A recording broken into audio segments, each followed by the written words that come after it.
Hay situaciones donde no nos alcanza con dos caminos posibles, dados por los valores lógicos verdadero y falso. Entonces, ¿cómo hacemos para tener más caminos posibles? Tal y como te mostré en el video de estructuras condicionales en programación, ahí te dejo la sugerencia, vimos que podemos anidar estructuras de selección para lograr más resultados posibles. Llegó el momento ahora de que lo plasmemos en el lenguaje Java.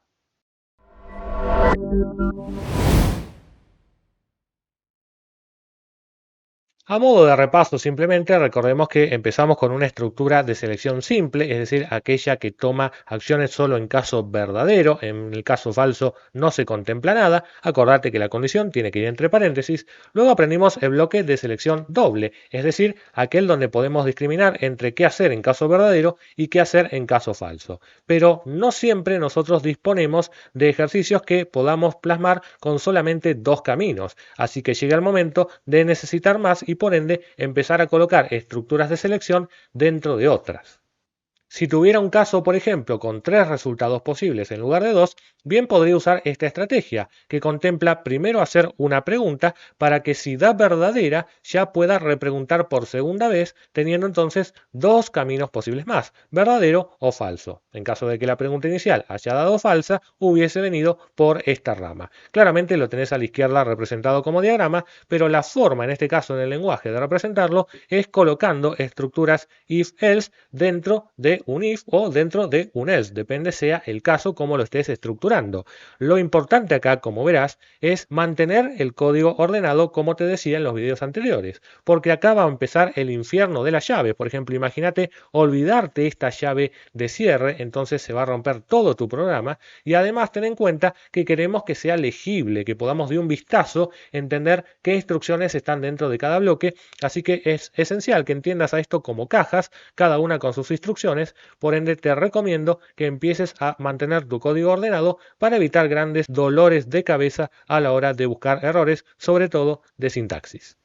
Vamos a llevar esto del anidamiento a una parte práctica para que observemos cómo tenemos este caso, ¿no? Queremos averiguar si un número es positivo o negativo. Y acá tenemos el programa que en teoría lo hace porque simplemente le pide el número al usuario en la consola, se lo guarda en una variable llamada num previamente declarada como entero y acá con el afán de no repetir la misma instrucción de salida que repite el mismo código, lo único que hacemos de forma condicionada es guardarnos el resultado en una variable de tipo cadena. Es decir, el número es positivo si es mayor que cero, claro, y si no será negativo. Por lo tanto, lo que tengo que hacer es ver si me guardo positivo o negativo. Lo que siempre se va a imprimir es esta leyenda que diga el número num, o sea, el que puso el usuario, es, y a continuación mostramos el resultado. Con esto nos evitamos repetir dos veces esta misma instrucción, tanto en el if como en el else. Vamos a probarlo a ver qué sucede. Por ejemplo, si yo coloco el número entero 56, me va a decir claramente que es positivo. Muy bien. ¿Qué pasa si ahora coloco el menos 14? Me va a decir correctamente que es negativo.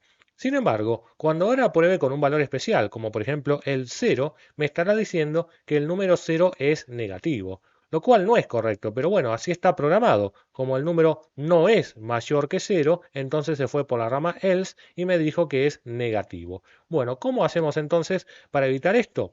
Primero, entender que matemáticamente el número 0 se puede considerar un elemento neutro, es decir, un tercer caso que no es ni positivo ni negativo. Por eso ahora es momento de que empecemos a tomar en cuenta que hay tres resultados posibles y por eso anidemos estructuras de selección.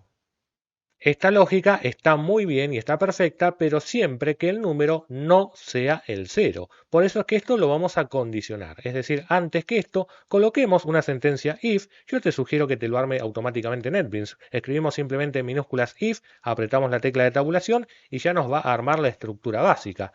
Lo que sí tenemos que hacer es tener en cuenta la condición, por supuesto. Aquí el número esperamos que sea distinto que cero. Acordate entonces que si el número es distinto que cero, podemos ya averiguar si es positivo o negativo. Nos lo sacamos de encima. Pero claro, tenemos que tomar estas instrucciones y ponerlas ahí adentro. Te sugiero que las pintes como estoy haciendo yo y tocando la tecla Shift en tu teclado a la izquierda más la tecla Alt mantenida presionada al mismo tiempo, presionamos con la flechita hacia arriba del cursor y ya se colocaron. Pero acordate de alinear bien tu código, así que ya que estás ahí, aprieta la tecla de tabulación para que te quede ordenado. Y si no, de otra forma, acordate que tenés la opción de ir a formatear el código yendo aquí arriba a Source, Format, y entonces lo hará automáticamente siempre que no haya errores de sintaxis. Ahora bien, ¿qué sucede? Me está marcando un error ahí abajo y esto es porque puede haber una rama, puede haber una situación donde no haya ningún resultado. Y esto es porque si esta condición dio falsa, entonces el resultado será una variable sin inicializar, que es lo que está diciendo en este caso ese cartel que ves ahí. Por eso, lo que tenemos que hacer es, si el número es distinto que cero, veremos si es alguno de estos dos resultados. Pero si no, y fíjate a qué altura estoy poniendo este else, sería el else de la primera condición, significa que el resultado es neutro. Claro, porque si el número no es distinto que cero, es porque evidentemente es el cero. Así que ahí ya tenemos cubiertas las tres posibilidades. Ten en cuenta el orden de tu código para entender bien qué instrucción está dentro de cada bloque y así evitar errores y confusiones. Probemos este programa con diferentes combinaciones. Por ejemplo, si yo coloco un entero como el menos 47, como es distinto que cero, entonces va a entrar a evaluar si es mayor que cero y por ende, como también dio falso, está diciendo que el resultado es negativo y después me lo está mostrando. Ahora, ¿qué pasa si yo pruebo, por ejemplo, con el número 21? Bueno, el 21 claramente es distinto que cero, así que viene a evaluar si es mayor que cero y como esta vez dio verdadero, el resultado es positivo y lo está haciendo correctamente. Por último, falta probar con el tercer escenario posible, que es un número neutro, como el cero. En ese caso, evidentemente lo detecto gracias a que, como el número no es distinto que cero, se fue directamente a la rama falsa del else y me dijo que el resultado es neutro. Así que aquí tenemos un sencillo programa que nos ilustra cómo hacer cuando tenemos escenarios donde haya quizá tres caminos posibles, simplemente anidando estructuras de selección. Para concluir, déjame sugerirte que si tenés que anidar estructuras de selección desde cero, lo hagas con mucha ayuda de NetBeans. Fíjate, por ejemplo, que si yo coloco la combinación if-else, así escrita toda en minúsculas y pegada, y toco la tecla de tabulación, ya me arma esta estructura, la cual ya tiene las llaves, ya tiene el if-else con la condición entre paréntesis, solo tenés que acordarte de cambiar ese true por la condición.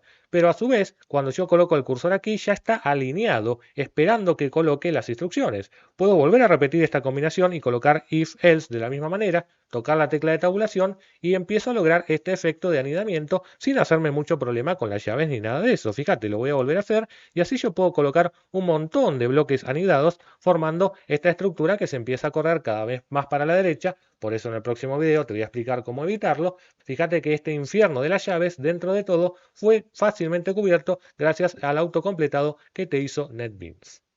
Si te gustó este video, dale un like, deja tu comentario, compartilo, suscríbete al canal, activa la campanita y seguime en las redes sociales.